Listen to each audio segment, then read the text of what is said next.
What is up, everybody? Welcome to the Movies That Make You podcast, where movies are more than just entertainment. They're a catalyst for meaningful conversations. I'm Jonathan Sprang, and I go by Sprang. And most weeks we dive into movies to watch in preparation for a new release hitting theaters. But we don't stop there. We talk about the deeper ideas, the life lessons, and the morals that these films have to offer.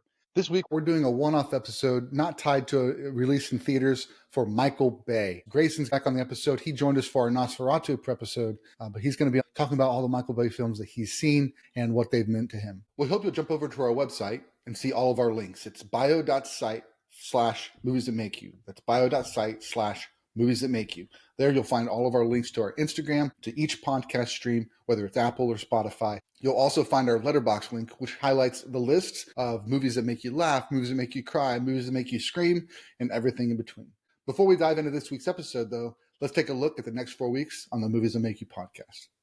We're going to have our good friend Coach Nick back on the episode. We're going to be talking about Ryan Coogler films. He's got a new movie called Sinners that's dropping in theaters that week, featuring Michael B. Jordan. So we're going to talk about 3 of his previous films, including Fruitvale Station, Creed, and Black Panther. The week after that, we're going to be prepping for Andor Season 2. I know most of the time we're talking about movies, but we've got Scott Raymond going to be back on the show. He wants to talk Star Wars. I don't have a problem with that. So we're going to talk about it that week in preparation for one of the best Star Wars series that Disney has put out. The week after that, we're going to be prepping for Thunderbolts. This is the second Marvel movie coming out this year, and it features a whole bunch of the side characters all teaming up to stop a villain. Looks like a lot of fun. So we watched a few Marvel movies where these characters were introduced, and we had a lot of fun with those, and we'll talk through all of the Marvel stories that we can on that episode. The week after that, we're talking about Tom Shadyac films. The 3 films in particular are Evan Almighty, Bruce Almighty, and Liar Liar.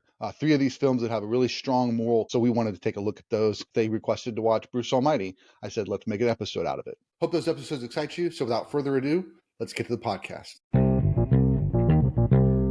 We are back with another episode of the Movies That Make You podcast. I am Sprang, and I am joined by my good buddy, Grayson. What is up, my bud? What's up, man? My homie. How are you? I'm good, dude. Good. Good. It was fun doing the Nosferatu episode with you. I really enjoyed that one. We went through a lot of movies.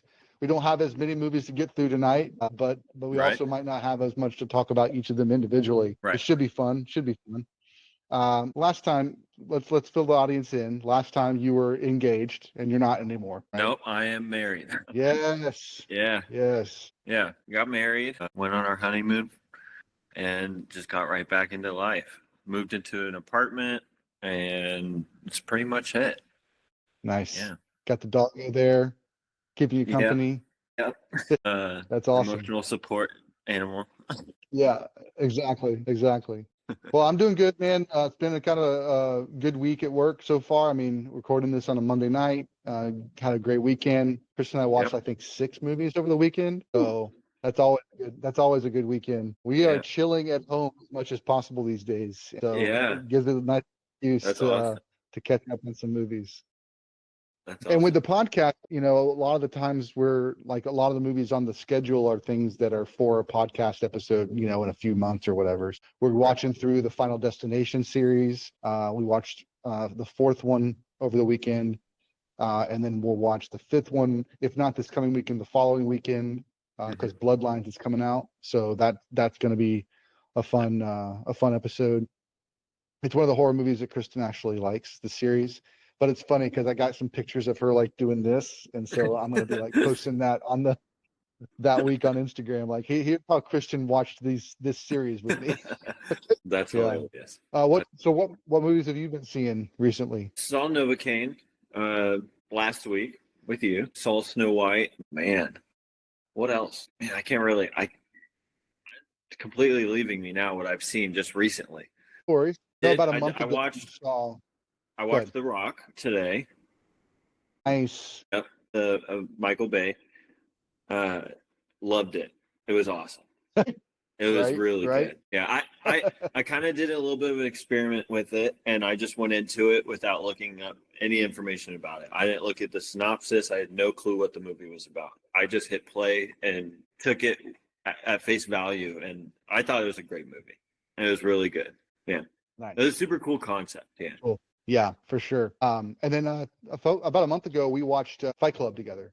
So we had a little couples date night, went to get some nice food and some drinks, and then went up to your place and watched Fight Club. So I know it's been a few weeks now. Like, what are your thoughts on that movie? Not at all what I expected, that's for sure. I didn't really know what to expect. I haven't seen it before, but I guess I haven't really heard much about it, which I guess makes sense. You're not supposed to. But yeah, it just completely took me by surprise, but I loved it. It was super cool concept. It was really cool. You made a comment during the movie, the main character, just when he comes in, like in that first scene where he comes in and he's like just full of confidence, just seeing that is super cool for him, because he kind of always just kind of plays like a dweeby character, or like a not always a side character, but not always the most confident characters. And seeing him walk in just like with that stature, and he knows he's the man, it's just just like super cool.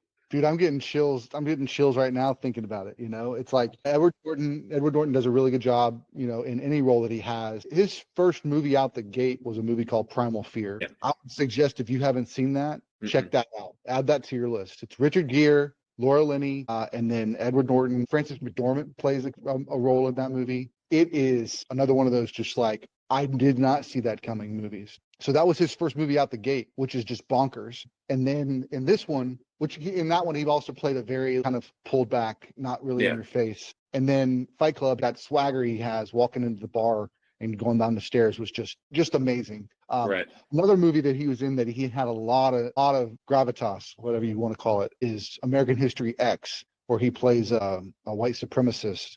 That's it's kind of like you're seeing kind of the back story and the kind of the current story at the same time. It's going a little bit back and forth, but he basically has just gotten released from prison, and so you're seeing kind of him in prison and things like that. So it's really, really, really good movie. But he plays a really strong character in that one. But you're right, like most of his roles, he plays like that kind of more dweebish, more like he's using his brain more than his brawn. And that's why I think he worked in The Incredible Hulk, because it was like that juxtaposition of his Bruce Banner being the skinny, scrawny guy to becoming this massive, huge beast. It showed the differences between them. Definitely one of my top films.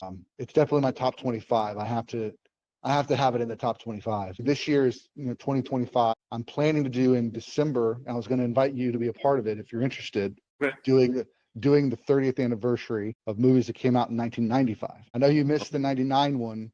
But I thought this one would be kind of interesting because they all came out before your birthday. So and we could narrow down the list, and it wouldn't be till December. So if you're interested, I'll send you the list. Again, I think part of the fun, look at it for sure. Fun with talking to you about it is that a lot of these movies you're probably watching for the first time. And if you didn't, then that's also fun too. Like if you'd already seen it before, like why is this a movie that, so the interesting conversations, and there's so many good movies. So I have a list of, I grabbed all the movies that came out on Letterboxd. I grabbed them, just sorted, like filtered by year, every movie that came out. And then I filtered by if I'd watched it, and then by the rating that I gave it. And so it kicked out, just by doing that, kicked out the top 80 films of that year, according to me, and then rated them from high to low. So I figured we just try and hit the top 10. And then any honorable mentions that are on the list, like throw them in there, like, hey, this is one to check out, this is one to check out, but not spend time doing. But that'd be fun. For sure. Cool. Well, let's get into it, bro. Let's get into it. As Grayson mentioned, we are talking about Michael Bay films. As you saw in the intro, we were talking about Michael Bay films. This was, funnily enough, I thought that there was a movie coming out directed by him that was going to be releasing this weekend. There is not. And so I was like, well, do you want to do this? We're going to do something else. And Grayson, you're like, let's do this. Let's go ahead and do it. So we are talking about Michael Bay films. I think you also said he did turn 60 this year in February. So that's a pretty big deal too. He's been a part of my movie life since at least high school, because one of the movies came out in high school, and it was a big, big deal when it came out. And the song blew up and was everybody's top song that year. I made it on a mixtape for a girlfriend. It's all that kind of stuff.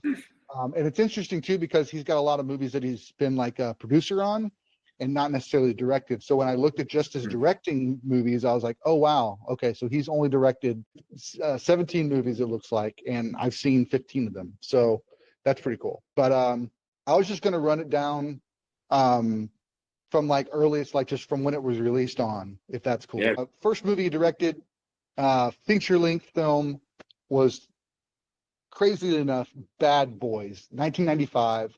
Will Smith, Martin Lawrence, Tia Leone. First movie out the gate, just blew everybody's minds as being what a fun movie. And I think you'd already seen this one before we talked about this episode, right? Yeah, I've seen it. I have seen it. It's been a long time, so I don't necessarily know all the details about it, or remember all the details about it. But I do remember it being like, okay, this is something different. This is really good.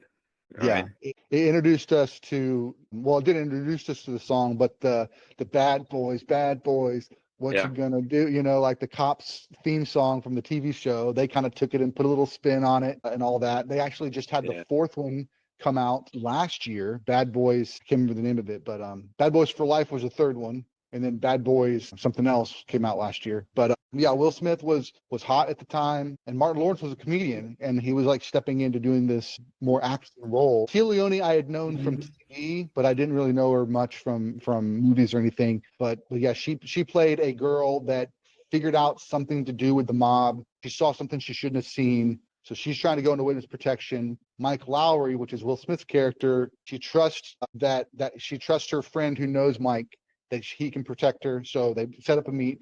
Come to find out, Will Smith can't go to the event, and Martin Lawrence has to go for him instead.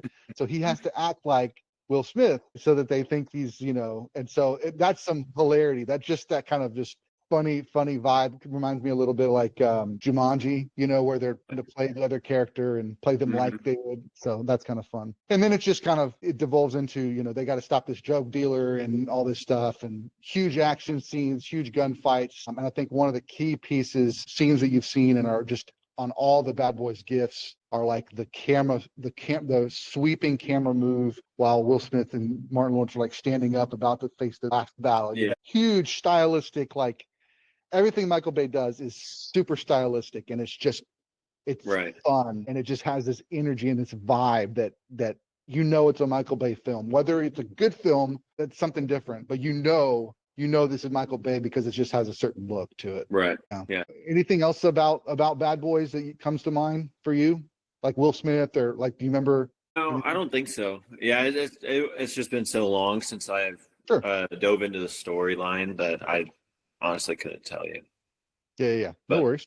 Oh, next movie that came out was The Rock, and you just saw that one. So 1996, Sean Connery, Nicolas Cage. Let me hear your thoughts before I jump into it. So yeah, I basically just completely took it at face value, and it blew me away. I didn't know what to expect, so it was a phenomenal movie. All the performances were good. It was just a good old fashioned 90s movie, you know. It checked all the boxes for his action film. Yeah, it's like I think that says it all right there. Like, if you've heard of the 90s action film, like, this is the blueprint. This is the best of the best for that style, and it's because Michael Bay is just, he's got a style that's just permeates through the whole thing. I'd say too, like, Nicolas Cage was on a tear during this time as like kind of the action thing. So one of the producers that did a lot of those movies, those big action movies, with Jerry Bruckheimer. And while he wasn't directing, and I don't think Michael Bay directed, obviously, but a couple other movies that kind of were around the same time were like Con Air and a movie called Gone in 60 Seconds. And both of those are like kind of the same vibe. It's like this just glorious action stuff, really cool set pieces, Nicolas Cage being awesome. And so in this one, it really was like a fun thing, I think, for Nicolas Cage to be paired with this guy that's been an actor for years and been, you know, Bond all the way through to, you know, Finding Forrester. So he can do the big dramatic roles. He's done all that stuff. But this one, to basically the premise being that they've got to break into Alcatraz, right? Because the villains have taken over Alcatraz, and they're about to attack, you know, the world, and they've got to stop them. And so who do they go to? Well, they go to the guy that's broken out of Alcatraz to have him help them break into Alcatraz. And it's just like just the concept is just, that's great. That's just no nonsense, just fun. Let's just do that. Exactly. The other thing I think that really is interesting too, that comes to mind when I think of The Rock, is like something like Call of Duty. like all the kind of the way the action is in Call of Duty reminds me a little bit about The Rock. The big explosions, the drama of those cutscenes, and even the look of it being that rugged look. I mean, it all starts back there with The Rock. Definitely. I didn't think about that until you just said it, but it totally, like, all the different like cinematics and stuff, the way that it's done, it definitely does kind of resemble Call of Duty. Super funny. Yeah. Can you remember what your first Nicolas Cage movie was, or the one that you maybe it wasn't your first, but the one that resonates with you from him? Yeah, I would probably say National Treasure, probably. Yeah. Great one. Yeah. And I was actually going to ask about National Treasure specifically. Obviously, Sean Connery's character gives Goodspeed a clue at the end of the movie, and he goes in. Apparently, it's like a photo reel, and it has something to do with JFK's death. Like, I don't know if it was something that I'm like a little key thing that I missed in the movie, or if it was just like a little funny stab at the fact that he knows a bunch of secrets. Yeah, I think that's all it was. Yeah, it was just kind of like he knows all the secrets, and he's not supposed to. I just think it's hilarious that you go from that and into him being in, I guess it wasn't National Treasure, was it? Or was it where he's trying to get the Declaration of Independence. Yeah. That was National Treasure. Yeah. I was thinking Da Vinci's Code. I was thinking Da Vinci's Code also, but no, National Treasure. It's just funny that he ended up playing that role that has so much to do with the same kind of funny idea. Yeah, for sure. Yeah, we watched National Treasure with the boys a couple years ago, and haven't watched the second one yet. But I know that there's a third one, and like there's talk of a third one. Everything's kind of coming back. Everything's trying to. They tried to reboot it with a series, a Disney Plus series. Personally, I thought it was pretty good, but it definitely didn't gain as much traction as it needed to, I think. Yeah. I was going to mention that my first interaction with Sean Connery was Indiana Jones and the Last Crusade. Played Indy's dad in that. There's a 1980s film. I grew up watching those. So that was my first introduction to him. And then after that, back as I got older and watching some of the other ones, like this one came up in college, and then Finding Forrester was one of his later ones. But then like seeing him as Bond was really interesting, and just he's just had such a long and illustrious career. He's got that iconic voice. Yes, it's so epic. He's got I wasn't even expecting him to be because I didn't look into this movie, so I wasn't really expecting him to be in this movie. And then the second I heard that voice, I was like, oh man, it's great, man. It's great. One other character I did want to mention in this actor is Ed Harris. Ed Harris, man, he has been in so many movies, so many films. He's such a great character actor. I remember I was traveling with a group in college, and one of the kids we'd stay with people from the church when we were traveling. So, one of the teenagers that was at the house that I stayed at one time was like, "Hey, let's play 6 Degrees of Kevin Bacon," which is the game where you try and connect actors to Kevin Bacon and how fast you can do it. And this kid used Ed Harris as his like trump card, because it was like Ed Harris was in Apollo 13. So if he could connect somebody to Ed Harris, he always knew he was one jump to get to Kevin Bacon. And he beat me every single round. It was just bonkers how good this kid was. That's hilarious. But, yeah, it was cool. But yeah, found the loophole. I know, right? Found that cheat code. Yeah. Cool. Well, let's jump to this next one. 1998. This is the one I was mentioning earlier. This one became a cultural phenomenon. Armageddon. Bruce Willis, Liv Tyler, Ben Affleck, and a host of others, Billy Bob Thornton being one of them.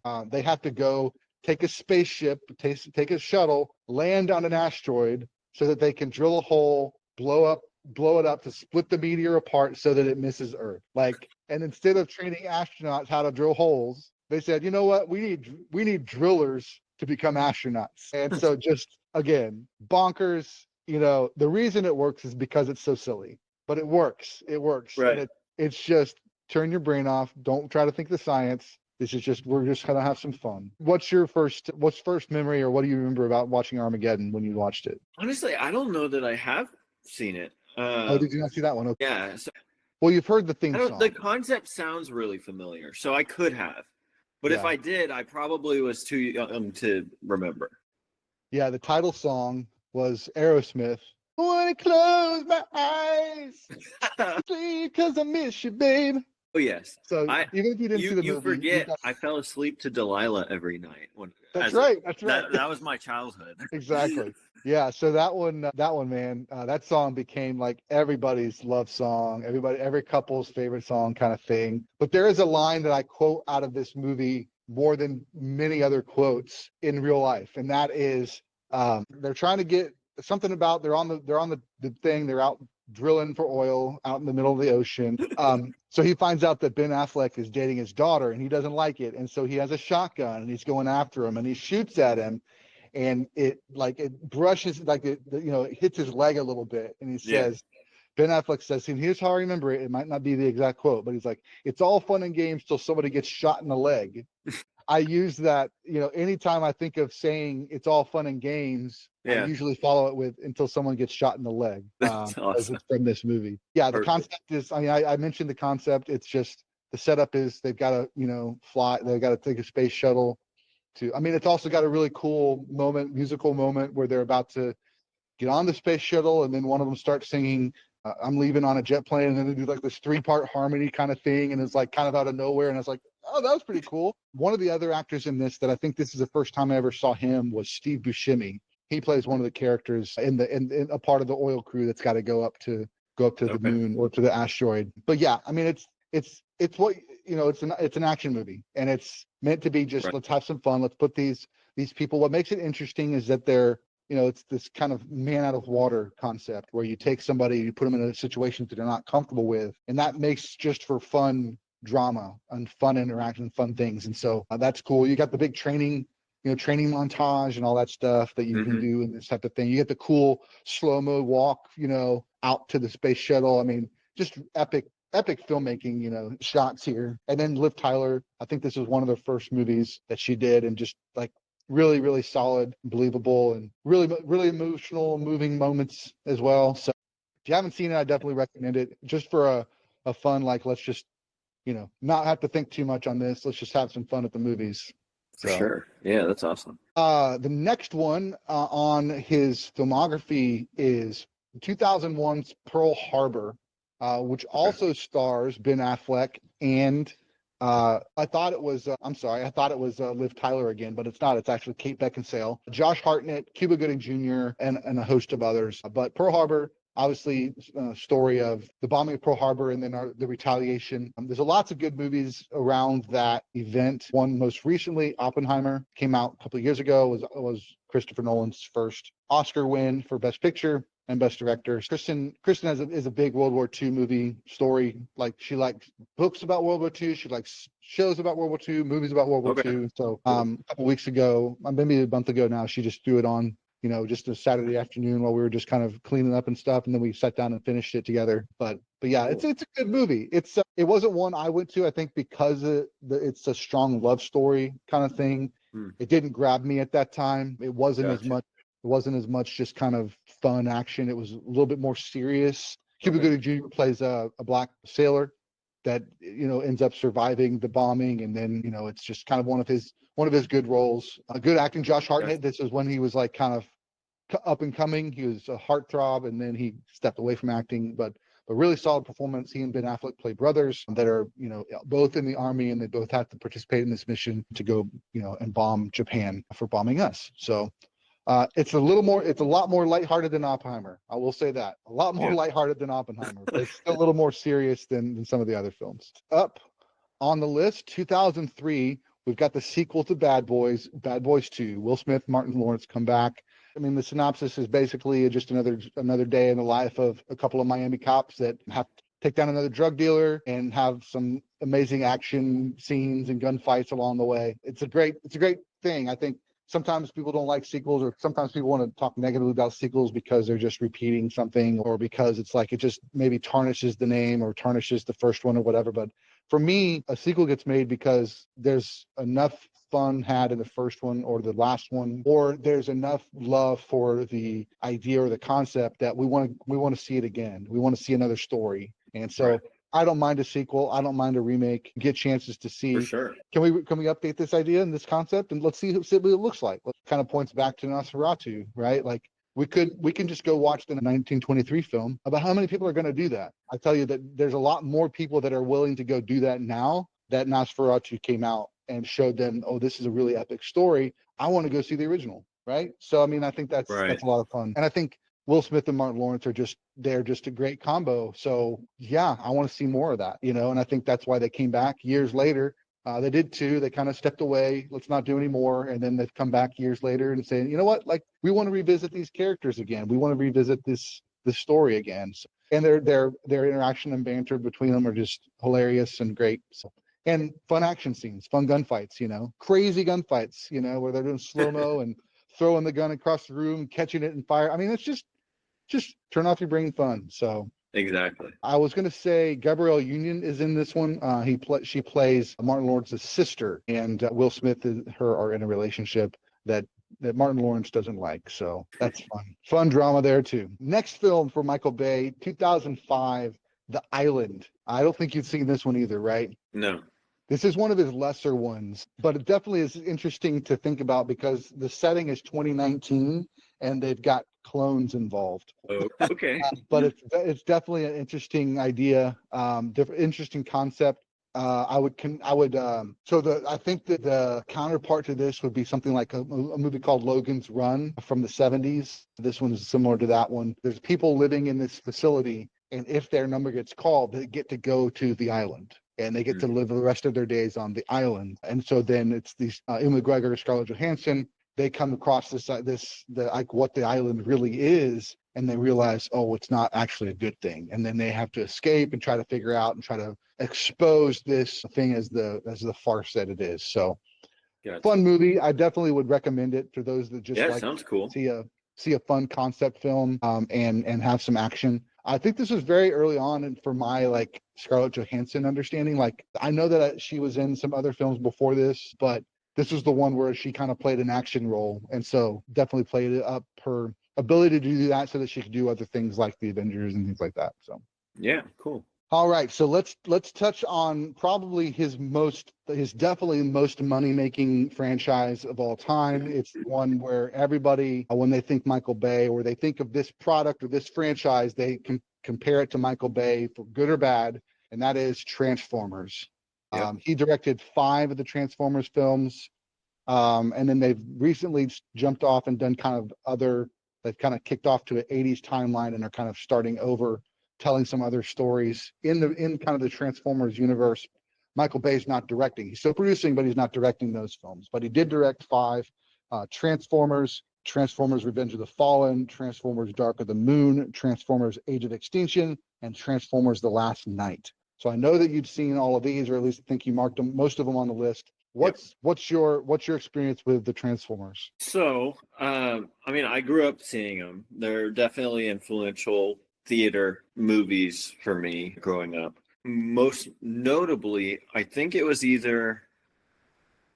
was it Revenge of the Fallen in 2009, I think, and then I think Dark of the Moon was 2011.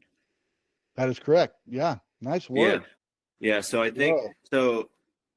I can't remember exactly which one of those, but it was right around the time that it was either one of the AMCs near us had recently overhauled their IMAX theater and had where it was a whole big thing, and the whole speaker system had been fully redone, and they were advertising it as being a whole new experience, just like Dolby now is. And I remember I'm pretty sure it was Revenge of the Fallen that was where Ironhide was played a really big role.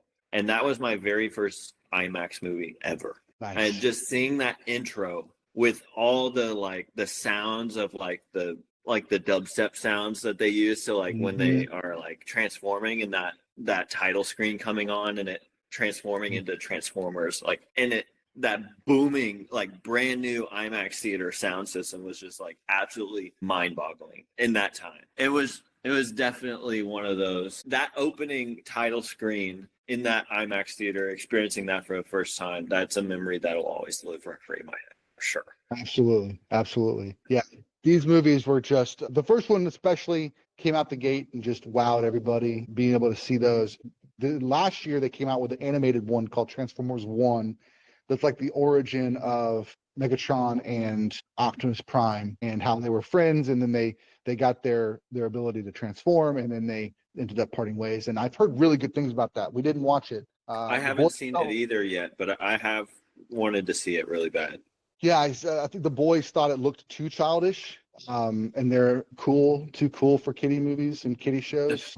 They didn't want to see it, but everything I heard about it was great. So, but we did a podcast to prepare for it, and so I thought introducing to the boys to some of the Transformers movies, not all 8 of them, but we watched the original Transformers, we watched Bumblebee, and then we watched Rise of the Beasts because we hadn't seen that one yet at all. So we watched that last year. But I think, nice. One of these days when they do the next Transformers film, we'll end up watching the rest of the series. It's definitely one of those kind of diminishing returns. There's stuff that just gets a little weird. But again, if you look at Michael Bay's track record, he knows how to make a film that's fun. It's got big explosions. It's got all the things that just kind of keep us entertained for an hour and a half to 2 hours. And that's okay. Like sometimes that's all we need. To your point, I like the idea of Age of Extinction. We introduced these Transformers that have been around for generations on Earth, but they were dinosaurs because they always kind of clone or copy things that are around, and so copying the dinosaurs. And then last night you get into like the Knights of the Round Table and all that stuff in the history, and so it's like they're trying to expand. It's like, hey, this has been around a long time, and this is what it looked like then, and this is what it's looking like now. So they're always kind of shooting for the fences, and sometimes it works, sometimes it doesn't, but either way, you're entertained. That's what I have to say about Transformers. One of the other ones that came out kind of in the middle of all that is 2013's Pain and Gain. Mark Wahlberg, Dwayne "The Rock" Johnson, and I think Anthony Mackie star in this film about a guy that begins to extort money from different places. Several failed attempts, they abduct a rich man, convince him to sign over all his assets, but then Kershaw makes it out alive. Authorities are reluctant to believe his story. That doesn't really give you much to go on, but all I'll say is it's based off a true story, and this is one of those movies where a lot of critics want to praise this movie as being one of his better films, especially when you kind of see the Transformers movies kind of dropping in quality. He comes out the gate and hits Pain and Gain, and everybody's like, wow, we knew you could direct films. This is really, really good. I was going to say, just from the lineup, it sounds definitely worth a watch. Yeah. It's really good. Based on a true story. It's got a lot of good, funny moments. And it's Dwayne Johnson kind of early on-ish in his career, his acting career. So he's still, but you kind of see like the quality of his acting continuing to progress and being to where he's doing a lot of good stuff these days too. So definitely check it out. If you haven't seen it, go for it. All right, next one up is another one. If you think about kind of how we mentioned just a minute ago that sometimes Michael Bay films hit because they're fun and exciting, sometimes they don't. But then he always shows comes out with another film and everybody's like, wow, that was really good. So like Pain and Gain, the next one that we'll talk about, he did another Transformers in between, but this one is 2016's 13 Hours. This is The Secret Soldiers of Benghazi. It's based on a story again. So there's something there that like these stories that are true give Michael Bay a place to kind of, maybe the story is engaging enough that he can then put his style on it. But he's already got a foundation that's there to work from. But this one actually shows Jim from The Office being a badass. It's the first time we saw him doing anything outside of sitting at a desk and staring at the camera. And, completely blew me away. I think you've seen this one, right? Yeah. Oh yeah. Many times. Yeah. What are some of your takeaways from 13 Hours? Man, it's honestly, it's just a really good like combat movie. I've always kind of been a little bit of a sucker for a combat movie. I'm really looking forward to the new one that's coming out. Warfare, yeah. Or warfare movies. That's the word I was trying to think of. Yeah. I don't know what it is. That 13 Hours and Zero Dark 30, movies like that have always appealed to me. Black Hawk Down comes to mind. Yeah. Black Hawk Down. Yeah. Yep. And it does everything that a warfare movie needs, and it tells a really important and really good story. Yeah.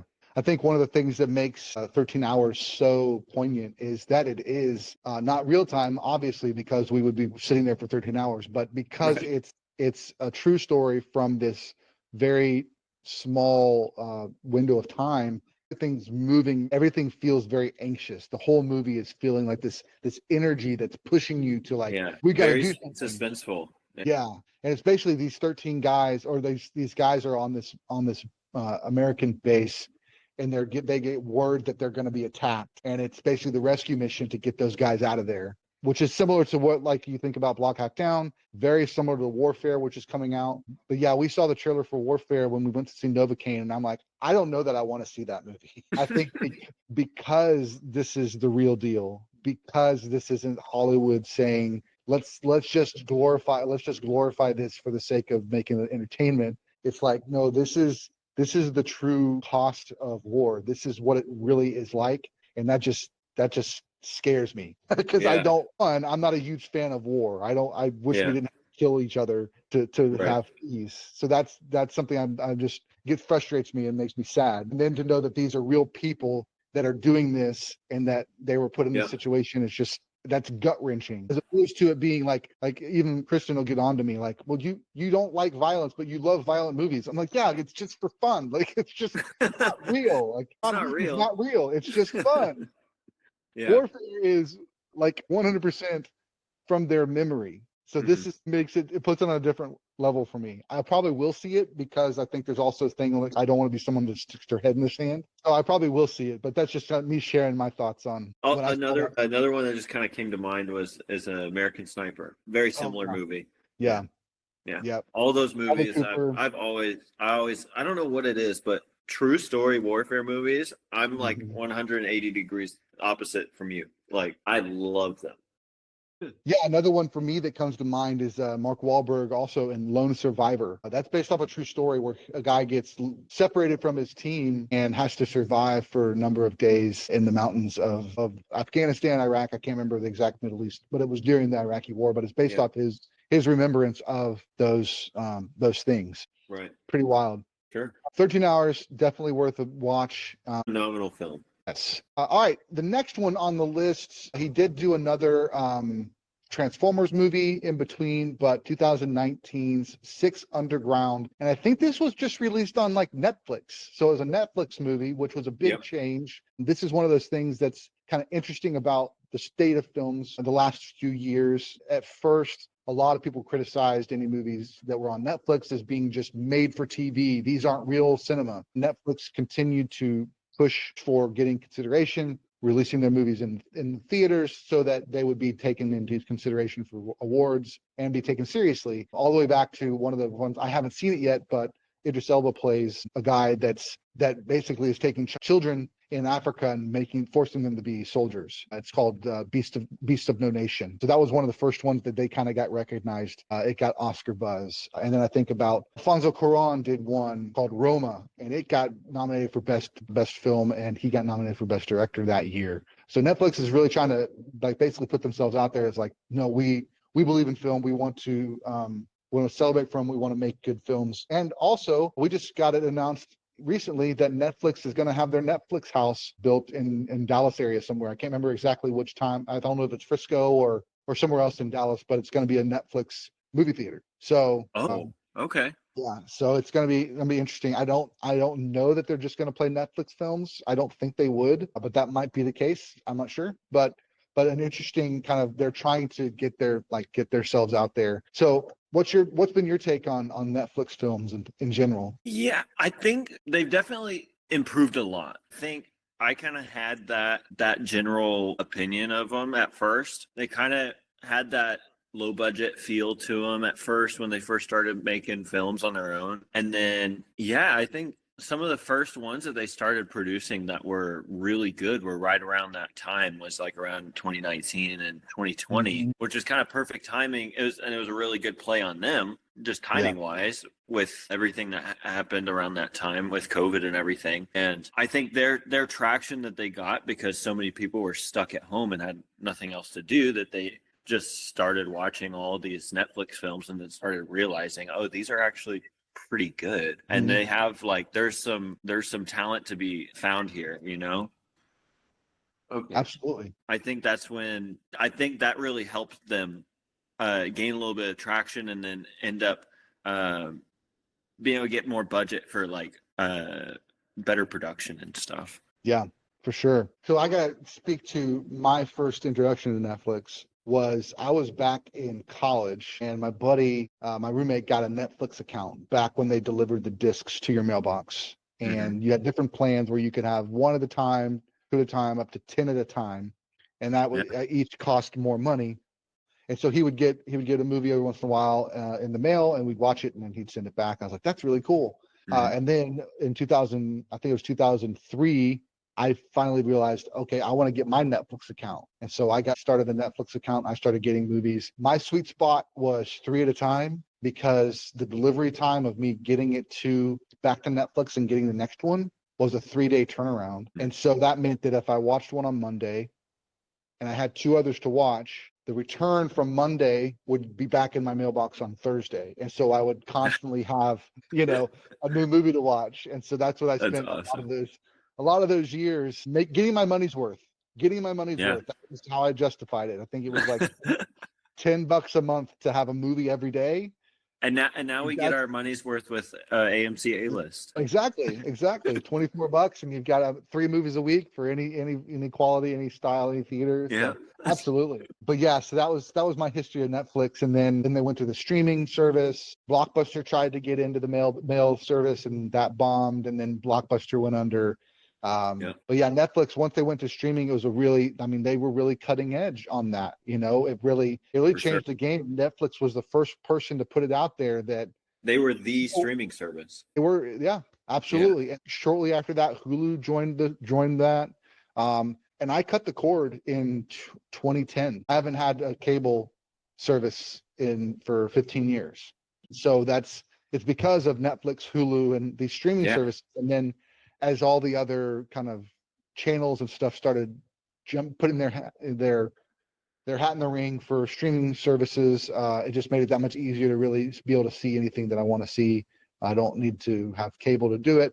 And I was talking to a friend who was basically saying, well, it's the catch-22, because now you're paying for more than you did with cable. I said, maybe so. Maybe I'm paying the same amount for my cable service or for all of my apps that I would if I had cable. The difference is, I feel like I'm not paying for things I don't need, which is 500 channels, and I'm only going to watch 7. Right? I've got what I need, and it's I can on demand. I can watch it right now as much as I want, over and over. Exactly. As quickly as I can. And if I want to pay enough, I can even do it without having any commercials or ads. Yep. Exactly.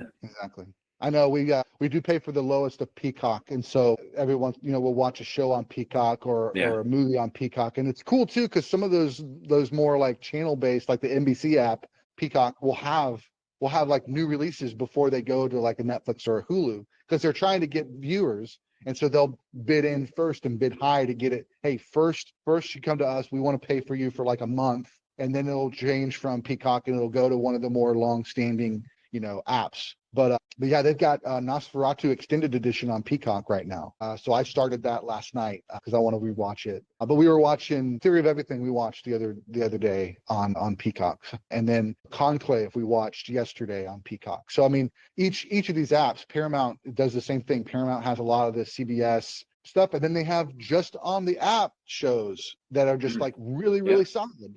And so it's just interesting to me that, like we were talking about Netflix kind of being the first to do the streaming, then being the first streaming service to do these made for like films, and then you've got every app in the world. Like Disney Plus wouldn't exist without Netflix kicking down the door. Now Disney Plus has Disney Plus exclusive content, and then they have movies, and now they have to put, hey, this one's just in theaters at least for 1 week, and then you can buy it. Sometimes a movie like is just there to make all they're hoping to do now in Hollywood is to make their money off the first weekend, and sometimes even the opening night, because they will be available the next day on Vudu or the Fandango at home, because they put all their eggs in that kind of opening night buzz. Let's get it in theaters. Let's make our money back, and then we'll put it on a streaming service, and they can just they can pay for the rights and we can keep making money that way. Exactly. So yeah, that's kind of funny because we talked about Novocaine, being out, being in the theater one week, and then we had to go see it on a small screen, like in the theater, and it's just like, there's the next big thing. The next every weekend's got another big movie that's got to be on those IMAX and Dolby screen. But let's get back to Michael Bay, Six Underground. Ryan Reynolds also has Adria Arjona that I recognize, and also Dave Franco. It's just a ragtag bunch of folks that are basically working for this kind of organization of operatives that are trying to take down the bad guy. I mean, just a nice little action film. I know you said that you like this one. What were your thoughts on this one? Yeah, I did. So whenever I first saw this film, it was kind of one of those, like what I was talking about earlier. I was like, I didn't really know what to expect, but it's a Ryan Reynolds film, so like, how bad could it be? And so then I ended up watching everything, and this was like one of the first like Netflix studio films that I was like, all right, okay, now they're doing something. They got their budget, now they can do whatever they want, and I think it was really well done. The acting was well done, the directing was obviously very well done, and it was like it's a great Michael Bay film. It's an action, just fun movie. A fun connection to me for this film was actually, there's a YouTube channel that they've been around for since like the beginnings of YouTube. They've been doing this. It's called Storer. It's a group of like 6 or 7 British guys, and they do parkour, and they do it on YouTube. They just travel around the UK and now even around the world. They have like 10 million subscribers now, and they just do parkour and on YouTube. And that's all they've ever done. They just make parkour videos on YouTube, and they got asked directly by Michael Bay's team to do all the stunt work in that film. And I didn't know until a little bit. So I've been a fan of Storer for a long time, since before Six Underground. But I didn't know that there was a connection there until maybe a year or two ago. And I was watching some old Storer videos, and I guess I had missed a couple where they were literally doing behind the scenes of the movie, of them doing all the stunt work. Like they made like a little mini documentary of them doing all the stunt work for the movie, and I was like, what? I would have never guessed that they were, because they didn't really talk about it, they didn't really promote it that much. It was just something that they did because they'd always wanted to be like stuntmen on it for a film, and they just did it as a passion thing, I just thought that was super cool, and it made that movie a little bit more special. And I had always thought that, like, I genuinely sort of thought that the style of the guy who does the parkour in the movie kind of resembled the guys in the YouTube channel, but like some of the moves that they do specifically, I kind of just like, I've seen the film a few times, so every time I watched it, I kind of caught on to a few extra things. And then whenever I found that out, like all the puzzle pieces just came together, and I was like, oh my goodness, this is perfect. That's super cool. Yeah. So I have to say, my first introduction to parkour was not The Office, but that is a great meme. That is a great meme. Yeah. Great audio clip that's been used for so many dog and cat videos online. So great. But Bond, so Casino Royale was the first movie that Daniel Craig played Bond, and shout out to Daniel Craig. His Bond films are stellar and really gets at the heart, in my opinion, gets at the heart of who Bond was, harkening back to that Sean Connery style of Bond, just being a really strong character that's going to do what it takes to stop whatever bad things are going to happen. In that film was the first time I'd really seen parkour on film. I'd heard about it. I'd seen some clips going around the internet, but didn't really know what it was called. Didn't really think of it outside of that. And then all of a sudden, the first big scene that he has in the Bahamas is him running around after a dude who's jumping through windows while he's pounding through the wall and things like that. Really, really cool. And yeah, I mean, it's really awesome that they actually utilized real guys that are a part of this team. I didn't realize that there was I knew that there was a lot of parkour groups and stuff, but I didn't realize that there was actually an organized group that did it semi-professionally enough to be in those films. So that's pretty awesome. Yeah, there is actually people who do it professionally. Yeah. Yeah, it's crazy. Like Red Bull and I think there's even in X Games, and I think they've talked about trying to get it into the Olympics before. Like, it's huge. Yeah. It's very niche. Yeah, for sure. It's definitely very niche, but it's super cool. And I've always been like kind of like into like whether it's like tumbling, like gymnastics, or rock climbing, and parkour kind of like mixes both of them and then adds like a freestyle aspect to it, and it's just it's super cool. That's awesome, man. Well, let's hold on that thought. Let's do one more film, and then we got more on Storer. Next film, 2022, we got Ambulance, starring Jake Gyllenhaal, Yahya Abdul-Mateen II, and Elza Gonzalez. Yahya plays a character, Will Sharp, who's desperate for money to cover his wife's hospital bills, and he goes to his adoptive brother, Jake Gyllenhaal, to help him out. And instead, Jake says, well, I've got this bank heist I want to do. Let's do that, and that'll help you pay your wife's bills and get me some money too. They steal an ambulance, and Elza is the ambulance driver at the time, and they kind of, the whole movie is them being in the ambulance and trying to do the bank heist and trying to get away and trying to, it's one of those kind of interesting stories too, because it's like they aren't the good guys, but you also feel for them because of their life situation. And so it plays on that. Jake Gyllenhaal plays a really like not a good dude. And so you kind of are rooting against him, but there's so much good interaction. I thought it was a really solid film and a lot of fun. I think it was released. I know it was released digitally. I think it was on Prime Video first, and that's how it was released. But yeah, solid film. Another Michael Bay film that was released on streaming before it was released in theaters. Did you see Ambulance? Yeah. Yeah. Did you say half of it on the when you see me? I can't remember if I did finish it actually. I've seen most of it. Yeah. I think it was one of those like put it on one day just because I was like, oh, it's a new film, whatever. I didn't think really hear anything much about it, but I just threw it on, and I think I got busy doing something and ended up turning it off and never just ended up going back to it because I didn't pay attention to it in the beginning. So. Yeah. I saw like probably the first half hour of it and paid attention, but I was doing other things whenever I watched it. So not very good movie etiquette of me. Hey, it happens to all of us. Yeah, no worries. I definitely think it's worth going back to. It's a good film. I think it's one of those things like we talked about in some of this episode is that it's not the big flashy stuff because it's a very small story. So you really see some of those acting pieces, which is charged by the director to get the performances he wants from the actors. And then there is some action in it too, but it's more low scale than big explosions and Transformers bots running around everywhere. It's just more focused energy and a really solid film. Yeah. All right. Last one to discuss today actually drops this year. I do not have a release date yet on Letterboxd, but We Are Storer. We just heard Grayson give an amazing explanation of who Storer is. So let me know, Grayson, how excited are you for this film? It's definitely gonna be super cool. I can't wait for it. Yeah, I didn't know much about it. I haven't heard a whole lot about it, but I'm assuming it's gonna be a documentary about them. And it's directed by Michael Bay. Yeah, it's a documentary directed by Michael Bay. It had its premiere at South by Southwest just this month, March 8th. Wow. 2020. Yeah, cool. So I didn't realize all that. I mean, I did know that there was a documentary coming out, and I was excited for it. But I had no idea that.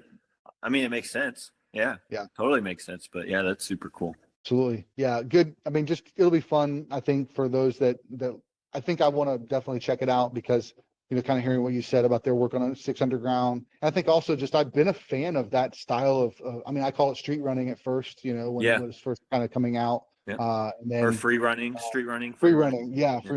Yep. And it's just super cool. Like you said, I think it's you said a great example or a great kind of. It's a combination of like freestyle, creativity plus gymnastics, tumbling, and acrobatics. Really cool. Kind of Cirque du Soleil, but kind of in the real world. Right. So. Exactly. Awesome, man. Well, appreciate you, brother. Thanks for jumping on tonight. I know we took us a little bit to get connected, but we got it connected. Google Hangouts. Thank you, Google, for making it something that we can use. Had some technical difficulties to start out. yeah, absolutely. But hey, I'm going to send you that list for best of 30th anniversary. Yeah, for sure. I'll check it out. All right. We'll catch you later. All right. See you next time, man. See ya. Thanks so much for listening. We hope you enjoyed this episode. Again, just a reminder, you can check out all of our links at bio.site/movies that make you. Drop us a line. We'd love to hear from you. But until next time, keep watching movies.